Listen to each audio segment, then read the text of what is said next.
जय हिंद दोस्तों। मैं हूं आशीष और आप सबको इंडिया में जान पर स्वागत है। दोस्तों आज एक नए तरीके का फॉर्मेट में वीडियो शूट कर रहे हैं और टॉपिक हम ट्विटर को ही लिए। आप देख सकते हो पिछले 2-3 महीने या फिर 6-7 महीने से ट्विटर कैसे भारत सरकार को लगातार चुनौती देते जा रहा है, लेकिन भारत सरकार इतने स्ट्रांग ट्विटर के सामने कार्रवाई नहीं कर पा रहा है जैसे हम चाइनीज ऐप के खिलाफ किए थे।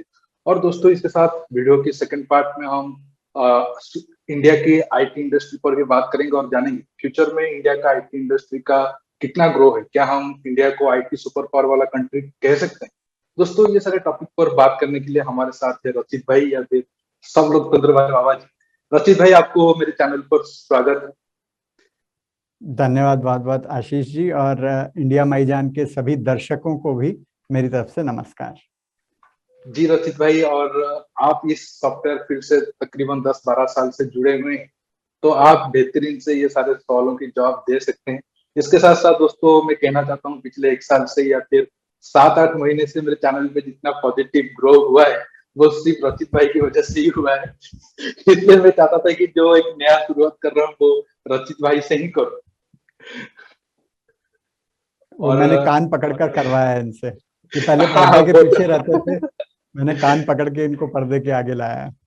जी जी जी, बिल्कुल बिल्कुल, आप फिर पढ़े हुए जैसे हैं, सब कुछ आप कर सकते हैं। और भाई मेरा पहला सवाल है कि वही जैसे मैंने चाइनीज आप जैसे हम पिछले साल बैन किए, हालांकि लद्दाख वाला इशू ना होता तो शायद हम ना भी करते। लेकिन हम ट्विटर के सामने इंडियन गवर्नमेंट इतना ढीला या फिर इतना स्ट्रांगली एक्शन क्यों नहीं ले पाता है, क्या मजबूरी है हमारी? देखिए, इसमें कई एस्पेक्ट्स हैं जो हमें ध्यान में रखने पड़ेंगे। नंबर 1, चाइना अभी एक उभरता हुआ सुपर पावर है, लेकिन आज भी चाइना अमेरिका नहीं है, इस बात को हमें स्वीकार करना पड़ेगा। नंबर 2, जिस तरीके से चाइना और भारत के रिलेशंस हैं वो प्योरली आज के समय में बिजनेस रिलेशंस हैं, लेकिन अमेरिका और भारत के जो रिलेशंस हैं वो केवल बिजनेस रिलेशंस नहीं है, वो स्ट्रेटेजिक रिलेशंस भी हैं, वो मिलिट्री रिलेशंस भी हैं, वो कल्चरल रिलेशंस भी हैं और वो जियोपॉलिटिकल रिलेशंस भी हैं। तो ये इन सारे रिलेशंस को देखते हुए हम चाइना के प्रति जिस तरीके से कड़ा रुख अपना सकते हैं, उतना अमेरिका या अमेरिका की पहचान बनी हुई किसी भी एंटिटी के सामने नहीं कर सकते। कहने को ट्विटर, फेसबुक, गूगल ये प्राइवेट कंपनीज हैं, लेकिन ये आज दुनिया में अमेरिका की पहचान है। तो इन पर कोई भी हमला होता है तो अमेरिका पर हमले की तरह देखा जाएगा। तो सामयिक दृष्टि से, डिप्लोमेटिक पॉइंट ऑफ व्यू से उस पर इतना कड़ा स्टेप लेना इतना आसान नहीं है। तीसरा पॉइंट है कि चाइना की जो डिपेंडेंस है हमारे ऊपर वो अधिकतर बिजनेस ओरिएंटेड है, लेकिन अमेरिका की बिजनेस, मिलिट्री और साथ के साथ टेक्नोलॉजिकल डिपेंडेंस भी बहुत ज्यादा है। आप देखिए, न केवल मैं फेसबुक, गूगल और ट्विटर इनकी तो बात ना ही करूं कि ये सभी कंपनीज अमेरिका बेस्ड हैं, और भारत बाकी सबको अगर छोड़ भी दें तो गूगल ही अकेला, उसका एक अकेला जीमेल भी होगा तो बहुत सारे ऐसे सरकारी संस्थान हैं जो आज भी जीमेल का प्रयोग करते हैं। और ये भी बात हमें ध्यान में रखनी पड़ेगी कि इन सभी के सर्वर्स, इन सभी का डेटा अधिकतर यूएस में ही है। तो हम इतने इस तरीके से पंगा, अगर इस भाषा में कहें, अमेरिका से नहीं ले सकते जिस तरह चीन से ले सकते हैं। उसके अलावा एक चौथा कारण भी है, और वो है जनता की चीन के प्रति जो भावना है, जो पिछले 10-15 सालों से ये बनाई गई है कि चाइनीज सामान का बहिष्कार किया जाए, चीन हमारे देश के विरुद्ध काम करता है, उनके साथ हमें शत्रुता का एक भाव है। वो पहले से था, लेकिन और बनाया गया है पिछले 10-15 साल में। वैसा सपोर्ट भारत सरकार को अमेरिका के खिलाफ नहीं है जैसा सपोर्ट चीन के खिलाफ है। बिल्कुल नहीं भाई, आप बिल्कुल सही सवाल उठाए। आज अगर हम प्रेजेंट टाइम में देखें तो अमेरिकन गवर्नमेंट में बहुत सारे इंडियन ओरिजिन के लोग हैं।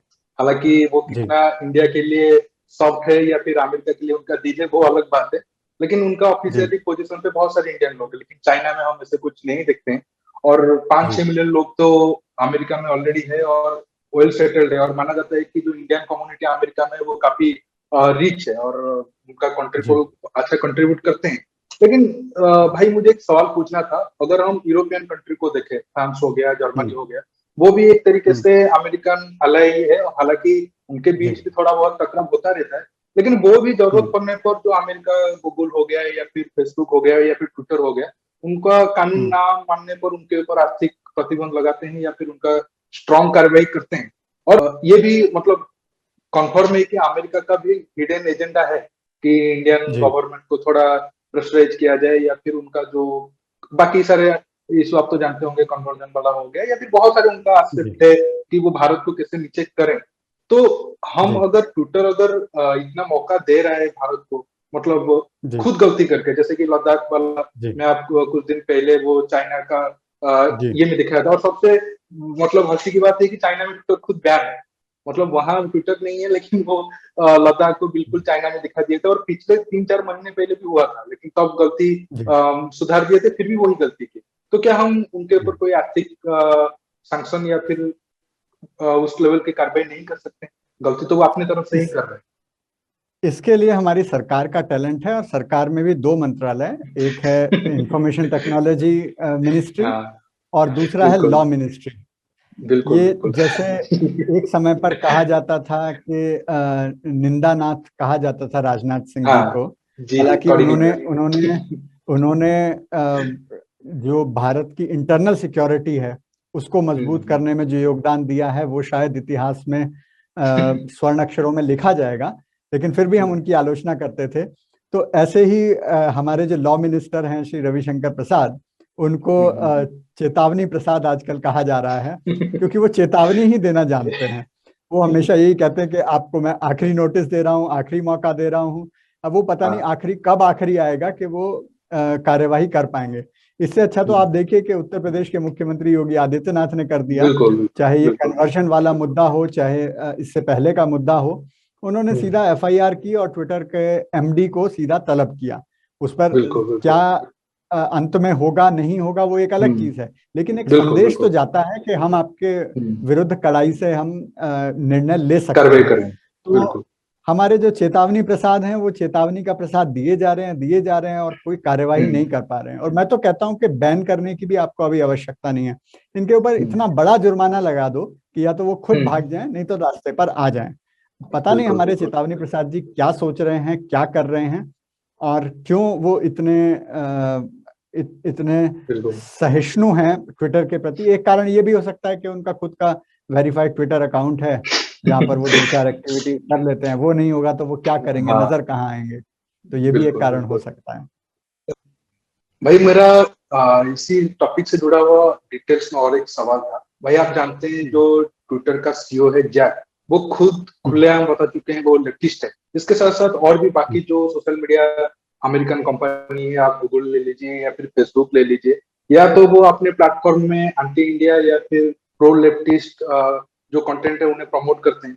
इसके पीछे उनका जी, आइडियोलॉजी हो या फिर उनका गवर्नमेंट का हिडन पॉलिसी हो, वो एक अलग बात है। क्योंकि अमेरिका को भारत में जो राष्ट्रवादी सरकार अभी है उनसे प्रॉब्लम है, क्योंकि कोई डील अगर करना होता है तो उनके लिए आसान ये है, अगर भारत में कोई अस्थिर सरकार हो या फिर खिचड़ी वाला सरकार हो, जैसे आप जानते हैं 90 में बनता था, कुछ महीने के लिए गवर्नमेंट बनते थे, तो ऐसे में भारत सरकार खुद जानते हैं कि ये सारे प्लेटफॉर्म उनके खिलाफ ही जा रहे हैं, क्योंकि अभी तो ये सब हुआ है पिछले 1-2 साल से। जो नेशनलिस्ट अकाउंट है वो ट्विटर हो गया या फिर फेसबुक हो गया, उनको सस्पेंड किया जाता है या फिर उनका रीच को कम किया जाता है। तो गवर्नमेंट इतना खामोश क्यों है? क्योंकि एक वक्त के बाद ये खुद गवर्नमेंट को ही हर्ट करेगा। और जब खुद आईटी मिनिस्टर आकर बोलते हैं कि ट्विटर मेरे साथ ऐसा कर रहे हैं, और वो उसके साथ कुछ नहीं कर पाते हैं, जबकि आप नाइजीरिया का एग्जाम्पल लें तो नाइजीरिया वालों जो प्रेसिडेंट थे उनका सुबह से 4 या 5 बजे ट्विटर उनका अकाउंट सस्पेंड किया, और 2-3 घंटे के बाद नाइजीरिया में ट्विटर बिल्कुल बंद हो गया। लेकिन ठीक है, अमेरिका के साथ हमारा रिलेशन है, लेकिन फिर भी हम अगर इतना चुप रहेंगे तो ये नुकसान भारत के लिए ही होगा आगे आगे जाकर। आप इस पर क्या सोचते हैं कि हमें क्या करना चाहिए, सही कदम क्या हो? जी, देखिए, देश और आइडियोलॉजी, विचारधारा दो अलग अलग चीजें हैं। हम बिल्कुल। नाइजीरिया का उदाहरण जब याद करते हैं तो हमें यह भी याद करना चाहिए कि तत्कालीन राष्ट्रपति डोनाल्ड ट्रंप का अकाउंट भी ट्विटर ने उड़ा दिया था। और चाहे वो बिल्कुल उस समय चुनाव आचार संहिता लगी हुई थी या कोई भी कंडीशन थी, चुनाव का माहौल था, लेकिन सच ये है कि ट्रंप उनके ऊपर कोई निर्णायक कार्यवाही नहीं कर पाए थे। तो बिल्कुल हमें ये चीज समझनी होगी, एक तो न केवल अमेरिका में बल्कि भारत में भी और दुनिया भर में भी जो ये वामपंथी ताकतें हैं, ये बड़ी बड़ी पोजीशंस पर बैठी हैं, बड़े बड़े इंस्टीट्यूशंस पर इनका कब्जा है। और आज के डिजिटल युग में डिजिटल टेक्नोलॉजी, डिजिटल प्लेटफॉर्म भी एक बड़ा इंस्टीट्यूशन है। तो उस पर आप डायरेक्ट अटैक इस प्रकार से नहीं कर सकते हैं। और आप करेंगे भी तो आपके पास ऑल्टरनेट क्या होगा, क्योंकि आपको एक संचार तंत्र तो चाहिए, एक डिजिटल कम्युनिकेशन मीडियम तो चाहिए, आपने अपना बनाया नहीं है। तो आप एकदम से इनको पूरी तरह से बंद करके आप इनके ऊपर पूरा अंकुश नहीं लगा सकते हैं, वो अभी के समय पे संभव नहीं है। इसमें आवश्यकता सरकार के लिए ये है कि एक तो उनके पास दूरदर्शिता होनी चाहिए, एक प्लानिंग होनी चाहिए कि किस प्रकार आप इन लोगों के स्वदेशी ऑल्टरनेट खड़े करें, और स्वदेशी ना भी करें तो ऐसे ऑल्टरनेट हों जो न्यूट्रल हों, जो होना बहुत मुश्किल है, क्योंकि ये जो आइडियोलॉजीज हैं इनकी पैठ इंस्टीट्यूशंस में इतनी ज्यादा है कि ये किसी भी इंस्टीट्यूट को प्रभावित करने को और उनको हाईजैक करने के लिए माहिर हैं। ये ऐसा हमेशा से करते आए हैं और ये आगे भी कर सकते हैं। इसलिए तो यहाँ पर आपको एक पूरी लड़ाई लड़नी होगी, आपको अपनी खुद की एक व्यवस्था बनानी होगी, स्वदेशी व्यवस्था बनानी होगी, जो आइडियोलॉजिकली न्यूट्रल हो, ऐसी व्यवस्था बनानी पड़ेगी। तभी आप इन लोगों से सही मायने में लड़ सकते हैं। अदरवाइज आप जो भी थोड़ा बहुत कुछ करेंगे वो सफिशिएंट नहीं होगा। और इस टेक्नोलॉजी, डिजिटल प्लेटफॉर्म्स के बिना आप नहीं चल सकते। आप ट्विटर के बिना, फेसबुक के बिना चल सकते हैं, लेकिन आपको कोई ना कोई टेक्नोलॉजी, कोई ना कोई डिजिटल प्लेटफॉर्म चाहिए।